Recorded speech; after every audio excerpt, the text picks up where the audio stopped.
સાબરકાંઠા જિલ્લાના પ્રાંતિજ ખાતે નગરપાલિકા દ્વારા લોકોને આપવામાં આવતી પ્રાથમિક સુવિધાઓમાં નિષ્ફળ રહી છે, ત્યારે પ્રથમ પ્રાથમિકતા કે જે શુદ્ધ પીવાનું પાણી આપવામાં પણ નિષ્ફળ રહી છે. અનેકવાર પ્રાંતિજ પાલિકામાં લાલ દરવાજા, ખોડિયાર કુવા, તપોધનવાસ, મોટો માધ અને ગોપીનાથ સોસાયટી સહિતના વિવિધ વિસ્તારોમાં કાળું, પીળું અને કચરાવાળું તેમજ દુર્ગંધયુક્ત પાણી આવતા નગરજનોની ફરિયાદ બાદ પણ પ્રાંતિજ પાલિકા તંત્ર દ્વારા કોઈ જ કાર્યવાહી હાથ ધરવામાં આવતી નથી અને હાલ તો હોતા હૈ ચલતા હૈ જેવી સ્થિતિ જોવા મળી રહી છે. તો બીજી તરફ દુર્ગંધયુક્ત ગંદા પાણી પીવાના કારણે લોકોને ઝાડા ઉલટી, પેટ અને ચામડીના રોગ હોવાની બૂમો ઉઠવા પામી છે. ત્યારે હાલ તો પ્રાંતિજ નગરપાલિકા દ્વારા પાણીની સમસ્યાનું કાયમી નિરાકરણ લાવવામાં આવે તેવી લોકો માંગ કરી રહ્યા છે.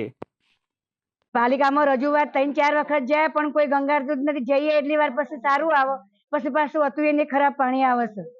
નગરપાલિકામાં બહુ અમે કમ્પ્લેન કરી પણ કોઈ અમારે કમ્પ્લેન સાંભળવા તૈયાર જ નથી. શું કરીએ અમે કયો? પછી તમે આવશો કોક કે અમે જવાબ જ ના આપવાનું. કચરો, લાઈટ, ગટર આ બધું કામ નગરપાલિકાનું હોય, બરોબર.